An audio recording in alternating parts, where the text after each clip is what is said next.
Rambal era una cosa mítica en Gijón, ¿eh? Porque en aquel tiempo a los maricones los censuraban mucho y los insultaban. Y Rambal es un mito encima de Villa, porque todo encima de Villa lo quería Rambal.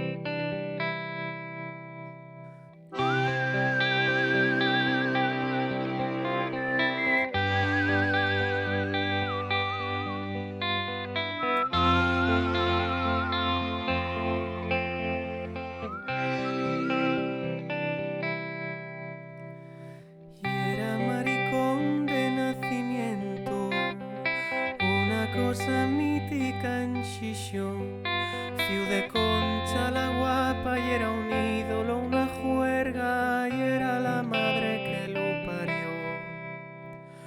Por los cabarets de Cimavilla cantaba feliz por Marifé, como reina de los playos y tal cosa se paseara por barrio tan popular de alguna vez.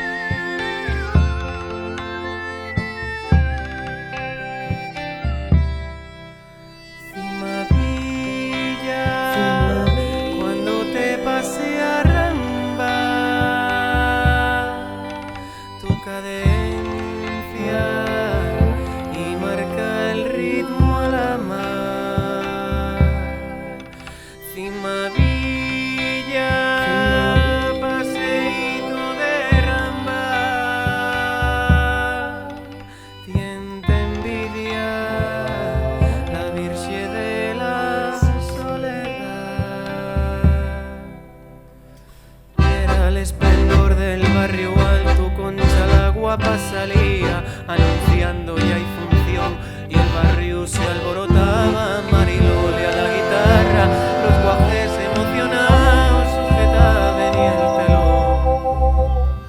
Y al abrir había una gran pamela, tras la cual se escondía Ramba.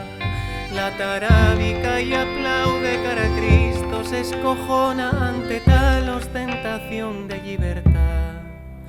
Libertad, Rambal, libertad, aliente y amar. Libertad, Rambal, libertad, aliente y amar. No hay cosa tan valiosa y difícil de algamar. Con cuchillinos de plata y la fueron a robar. Fue cuando al otro día nos enteramos que lo habían matado. Quemaronlo, cortaron allí los pies, cortaronlo por aquí, quemaronlo y después de quemarlo, pues echaron agua, que fue por los vecinos, lo conocieron porque cayó el agua abajo. Y cuando subieron, pues claro, no quedó ninguna huella. Luego llevaron una bolsa de plástico. La cosa quedó ahí porque fue un pecio gordo llamámoslo a un ricachón. Cimavilla, cómo te llora Ramba, tu cadencia ya no hay marca el ritmo a la mar. Cimavilla, paseíto de Ramba, tiente envidia la Virgen de la Soledad. Cimavilla, ya no te pase a Ramba,